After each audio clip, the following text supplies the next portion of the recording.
Hello, ഇന്നൊരു Saturday ആണ്. Saturdays ആണ് നമ്മൾ നോർമലി വീക്കെൻഡിൽ വീട്ടിലേക്കുള്ള സാധനങ്ങളും അല്ലാത്ത അല്ലറ ചില്ലറ ഷോപ്പിംഗ് ഒക്കെ ഉണ്ടെങ്കിൽ ചെയ്യാറുള്ളത്. ഇന്ന് കുറച്ചേറെ ഷോപ്പിംഗ് ഉണ്ട്. കാരണം കുറേ നാളായി ഞാനിങ്ങനെ ഓഫ്ലൈൻ സ്റ്റോറിലൊക്കെ പോയി എന്തെങ്കിലുമൊക്കെ വാങ്ങിച്ചിട്ട് ഡ്രസ്സും കാര്യങ്ങളും. അപ്പോൾ അങ്ങോട്ടേക്ക് പോയി ആദ്യം അതൊക്കെ ഒന്ന് നോക്കി ഷോപ്പ് ചെയ്യാമെന്ന് വെച്ചു. ഇപ്പോൾ ഫ്ലോറിഡയിൽ ഭയങ്കര ചൂടാണ്, അൺസഹിക്കബിളാണ്. ഒരു 85 to 89 ഒക്കെയാണ് രാവിലെ. അതുകൊണ്ട് രാവിലെ പുറത്തിറങ്ങുന്നത് ഒരു വൻ ടാസ്ക് തന്നെയാണ്. അങ്ങനെ അവിടുന്ന് ഷോപ്പിംഗ് ഒക്കെ കഴിഞ്ഞ് ഇറങ്ങി ഞാനങ്ങനെ വീഡിയോസും കാര്യങ്ങളും ഒന്നും അതിൻ്റെ ഇടയ്ക്ക് എടുക്കാൻ പറ്റിയിട്ടുണ്ടായിരുന്നില്ല. അതിനുശേഷം നമ്മൾ നേരെ പോയത് ഗ്രോസറി ഷോപ്പിങ്ങിനാണ്. ഇപ്പോൾ നമ്മൾ ഡൗൺ ടൗൺ ഏരിയയുടെ അവിടെയാണ് വന്നിരിക്കുന്നത്. അവിടെ ഹോൾ ഫുഡ്സ് എന്ന് പറയുന്ന ഒരു വലിയ സ്റ്റോറുണ്ട്, ഗ്രോസറി സ്റ്റോറ്. ഇവിടുത്തെ പ്രോഡക്റ്റ്സ് ഒക്കെ ഭയങ്കര ഫ്രഷും ഓർഗാനിക്കും ആണ്. ക്വാളിറ്റി സാധനങ്ങളാണ് കേട്ടോ എല്ലാം ഉള്ളത്. ഫ്രൂട്ട്സ് ആയാലും വെജിറ്റബിൾസ് ആയാലും അല്ലാത്ത സംഭവങ്ങളൊക്കെ ആയാലും. ഇവിടെ നമ്മളങ്ങനെ സ്ഥിരം വരാറില്ല, കാരണം നമ്മുടെ വീട്ടിൽ നിന്നൊക്കെ അത്യാവശ്യം നല്ല ദൂരമുണ്ട്. ഇവിടെ അടുത്ത് എപ്പോഴെങ്കിലുമൊക്കെ വരുന്ന സമയത്ത് നമ്മളിവിടെ കയറാറുണ്ട്.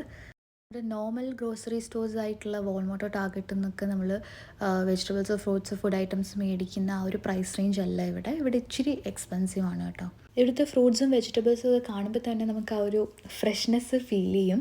അങ്ങനെ ഷോപ്പ് ചെയ്ത് ഇങ്ങനെ റൗണ്ട് അടിച്ചപ്പോഴാണ് അവിടുത്തെ ഫുഡ് കോർട്ടിൻ്റെ അവിടെ എത്തിയത്. ഈ ഓൾ ഫുഡ്സിലെ ഫുഡ് കോർട്ടിൽ ഒട്ടുമിക്ക ക്യുസീൻസും അവൈലബിൾ ആണ് കേട്ടോ. ഇന്ത്യൻ വരെ ഉണ്ട്. നമ്മളവിടെ ഇങ്ങനെ ടേക്ക് ഔട്ട് ബോക്സ് പോലെ വെച്ചിട്ടുണ്ട്. അതിൽ നമുക്ക് എന്തൊക്കെ വേണമെങ്കിലും ഫില്ല് ചെയ്യാം. ഒരു ബോക്സിനാണ് ഇത്ര റേറ്റ്. അപ്പോൾ ആ ബോക്സാണ് നമ്മൾ ബില്ല് ചെയ്യുന്നത്. നമ്മൾ അവിടെ നിന്ന് ഫുഡ് കഴിച്ചില്ല, കാരണം നമ്മൾ വേറൊരു സ്പോട്ടിൽ ഫുഡ് കഴിക്കാനായിട്ട് പോകുന്നുണ്ടായിരുന്നു. അങ്ങനെ അവിടുന്ന് ഷോപ്പിംഗ് ഒക്കെ കഴിഞ്ഞ് ഇറങ്ങി നമ്മൾ നേരെ നമ്മുടെ ഫുഡ് സ്പോട്ടിലേക്ക് പോയി. നന്നായിട്ട് വിശക്കുന്നുണ്ടായിരുന്നു. ഇതെൻ്റെ പുതിയ പ്രസ് ഓൺ നെയിൽസ് ആണ് കേട്ടോ. ഞാൻ ഇതൊരു പ്രസ് ഓൺ നെയിൽസ് ട്രൈ ചെയ്തിട്ടില്ല, പക്ഷേ ഇത് നല്ല രസമുണ്ട്, നല്ല ലാസ്റ്റിങ്ങും ആണ്, സ്ട്രോങ് ആണ്.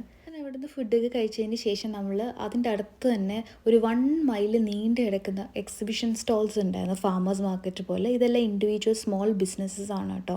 അപ്പോൾ ഇങ്ങനെ അത് കണ്ടുപോയ സമയത്ത് എനിക്ക് ഏറ്റവും കൂടുതൽ ഇഷ്ടപ്പെട്ടൊരു സംഭവമാണ് ഈ ഒരു സ്റ്റോൾ കേട്ടോ. ഈ ബിസിനസ്സുകാർ ക്രോഷേ ചെയ്ത ഫ്ലവേഴ്സും ലീവ്സും ആണ് കേട്ടോ വിൽക്കുന്നത്. ഓരോ പീസിനാണ് വില വരുന്നത്. പക്ഷെ എന്ത് ഭംഗിയാണെന്നറിയോ, നമുക്കൊരാൾക്ക് ഗിഫ്റ്റ് ഒക്കെ കൊടുക്കണമെങ്കിൽ ഒരു പെർഫെക്റ്റ് ഓപ്ഷനായിട്ട് എനിക്ക് തോന്നി. എനിക്ക് ഏറ്റവും ഇഷ്ടപ്പെട്ടത് ആ ലാവൻഡർ പിന്നെ ഈ ട്യൂലിപ്പും ആണ് കേട്ടോ. നല്ല ഭംഗിയുണ്ടായിരുന്നു. എത്രയോ കഷ്ടപ്പെട്ട് എത്ര നേരം എടുത്തിട്ടായിരിക്കും അവരിതൊക്കെ കംപ്ലീറ്റ് ചെയ്തത്. പിന്നെ എനിക്ക് എക്സൈറ്റിംഗ് ആയിട്ട് തോന്നി ഇതാണ്, ഇത് ക്യാൻഡിൽ ഷോപ്പാണ് കേട്ടോ. ഇതൊക്കെ ക്യാൻഡിൽസ് ആണ്. ശരിക്കും ഉണ്ടായിരുന്നൊരു ഡൗട്ട്, ഇത് കത്തിച്ച് നമ്മുടെ നോർമലി ക്യാൻഡിൽ ഇങ്ങനെ ഒലിക്കുമല്ലോ, അപ്പോൾ അത് എങ്ങോട്ടേക്ക് വെക്കണം എന്നുള്ളൊരു കൺഫ്യൂഷൻ ഉണ്ടായിരുന്നു. പിന്നെ ഒരു സ്റ്റോറിൽ നിന്ന് ഞാനൊരു മാല വാങ്ങിച്ചിട്ടുണ്ടായിരുന്നു, പക്ഷേ അതിൻ്റെ വീഡിയോ എടുക്കാൻ പറ്റില്ല. ഇതിങ്ങനെ 1 മൈലോളം ഇഷ്ടംപോലെ സ്റ്റോഴ്സ് ഉണ്ടായിരുന്നു കേട്ടോ. അങ്ങനെ നമ്മൾ എല്ലാ സ്റ്റോളും കവർ ചെയ്തു. അതിനുശേഷം നേരെ തിരിച്ച് വീട്ടിലേക്ക് പോയി. നല്ല തണുപ്പാവുന്നുണ്ടായിരുന്നു. അപ്പോൾ ഇന്നത്തെ വീഡിയോ ഇത്രയേ ഉള്ളൂ, മിനി വ്ളോഗായിരുന്നു. Thank you for watching.